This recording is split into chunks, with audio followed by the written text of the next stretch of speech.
क्रोध करने से जिसके ऊपर क्रोध किया गया है उसका क्या बिगड़ेगा, ये कहना तो कठिन है। पहले तो क्रोध करने वाले का ही बिगड़ जाता है। महाभारत में देवयानी का और उनके पिता शुक्राचार्य का संवाद है, बड़ा अद्भुत है। उसमें शुक्राचार्य देवयानी को समझा रहे हैं कि देखो पुत्री, हम ब्राह्मण हैं, हमारा धर्म ही क्षमा है, हमें क्रोध नहीं करना चाहिए।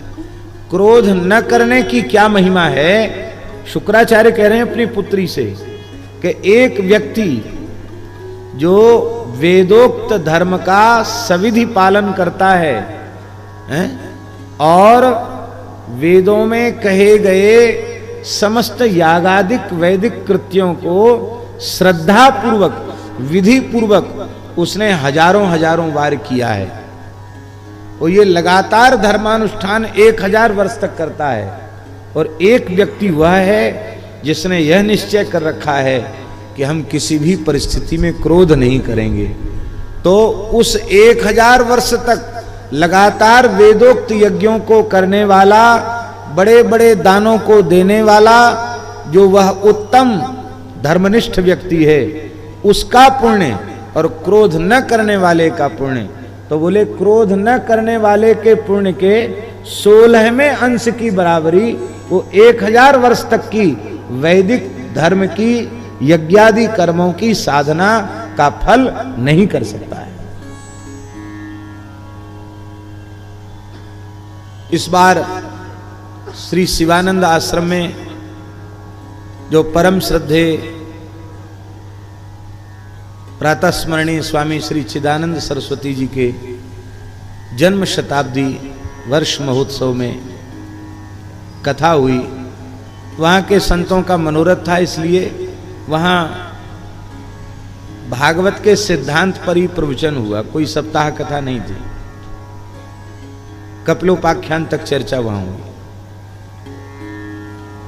तो वहाँ पूज्य स्वामी श्री चिदानंद जी महाराज के अनुपम जीवन वृत्त को पढ़ने का, देखने का, संतों से सुनने का अवसर मिला।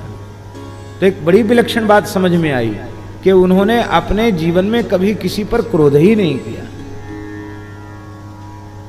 सेवकों के द्वारा कहीं कोई असावधानी हो गई तो सेवकों को दंडित न करके उन्होंने अपने आप को दंडित किया। एक उनके जीवन की घटना है, श्री शिवानंद आश्रम में अस्पताल बनाया था, हॉस्पिटल। वो केवल इसलिए कि कोई अनाश्रित व्यक्ति रोगी है, बीमार है, तो उसको यहाँ आश्रय मिले, उसका इलाज हो जाए। किंतु कोई भयंकर संक्रामक रोगों से ग्रसित व्यक्ति, अपरिचित व्यक्ति आया और उसी क्षेत्र में पड़े पड़े उसकी मृत्यु हो गई। 1 दिन 2 दिन पड़ा रहा, उसकी मृत्यु हो गई।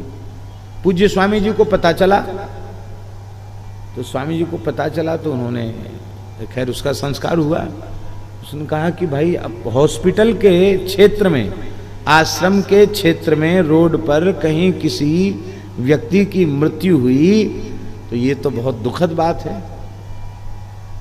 अरे कोई भर्ती कराने वाला नहीं था, आप लोग तो देख रहे थे उसको, आप लोगों को भर्ती कराना चाहिए था। डॉक्टरों को बुलाया तो डॉक्टरों ने कहा कि महाराज जी, स्वामी जी, उसको इस प्रकार का संक्रामक रोग था कि उसको हॉस्पिटल में रखने से दूसरे रोगी भी,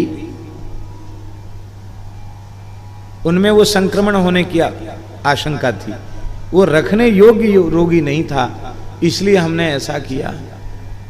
तब स्वामी जी ने अलग से एक ऐसा भवन बनाया जिसमें इस प्रकार के रोगियों को भी रखा जा सके।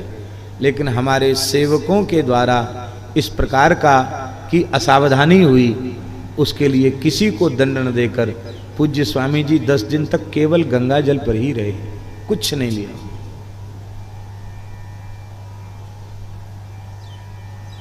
कैसा अनुपम जीवन, कैसा अद्भुत जीवन।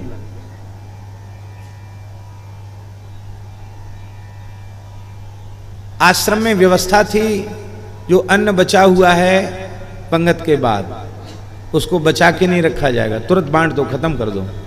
स्वामी जी के समय में एक ब्रह्मचारी की सेवा थी कि रोड पर सामान सब ले जाओ और जो भी सामने पड़े उसको दे दो, खत्म करो, बचा के नहीं रखना। तो वो भिक्षुकों को देते तो थे ब्रह्मचारी, लेकिन थोड़ा खरी खोटी सुना के आ गए, कमा के रख गए, ऐसा कुछ कहते देते थे। स्वामी जी को खबर पड़ी तो स्वामी जी ने उस ब्रह्मचारी पर क्रोध नहीं किया, अपितु वे स्वयं ही अपने मस्तक को एक गमछे से ढक करके भिक्षुकों की पंक्ति में खड़े हो गए।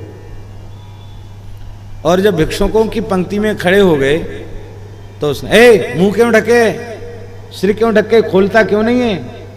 अरे हम जानते हैं एक बार पहले ले चुका है, अब मुंह छिपा रहा है, फिर दूसरी बार लेने के लिए मुंह ढक लिया है, मुंह खोल तब दूंगा।